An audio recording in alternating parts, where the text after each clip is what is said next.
سامعین محترم، کل کی رات بڑی شان عظمت والی رات ہے، بروز منگل بدھ کی شب کو، اور اس رات کے اندر بڑے بڑے فیصلے کیے جاتے ہیں، آئندہ لائے عمل دیا جاتا ہے۔ جو اس رات میں بیدار رہتا ہے، بارگاہ خداوندی میں توبہ استغفار کرتا ہے، کثرت کے ساتھ بارگاہ خداوندی میں نوافل پڑھنے کا تسلسل پیدا کرتا ہے، تو اس کے بعد بارگاہ خداوندی میں کیے ہوئے گناہوں کی معافی طلب کرتا ہے، تو مالک لم یزل سب کی بے حساب مغفرت کرتا ہے، اور رحمت کے دروازے کھول دیے جاتے ہیں اور جہنم کے دروازے بند کر دیے جاتے ہیں۔ جو بھی مانگتا ہے اس کی حاجت کو پورا کیا جاتا ہے، اس کی ضرورتوں کو پورا کیا جاتا ہے۔ جو بھی دل کی منشا ہوتی ہے، عرض و گزار کرتے ہیں، تو مالک بے نیاز اپنے فضل اور اپنی شان کے مطابق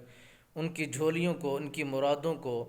بھر دیتا ہے۔ تو آئندہ سال کیا خبر ہمیں یہ راتیں ملیں یا نہ ملیں، اس طرح گھڑیاں ملیں یا نہ ملیں، یہ زندگی میں موقع ملا ہے تو اس رات سے فائدہ اٹھائیے، اس رات میں بیدار رہیے، اللہ کی بارگاہ میں آنے والے لمحوں کے لیے دعا مانگیے کہ مولا ہم پر رحم کر دے، ہر طرح کی مرض سے، ہر طرح کی مصیبت سے، ہر طرح کی گرفت سے، ہر طرح کی پریشانی سے ہمیں چھٹکارا عطا فرما دے۔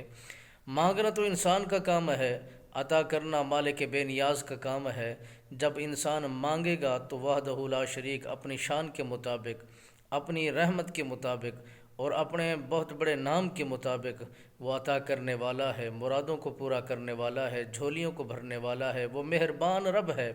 اپنے بندوں سے بے تحاشا محبت فرماتا ہے۔ تو آئیے مالک بے نیاز کی بارگاہ میں اس رات کو ضائع مت کیجیے، بیدار رہیے، بیدار دوسروں کو بھی بیدار کیجیے،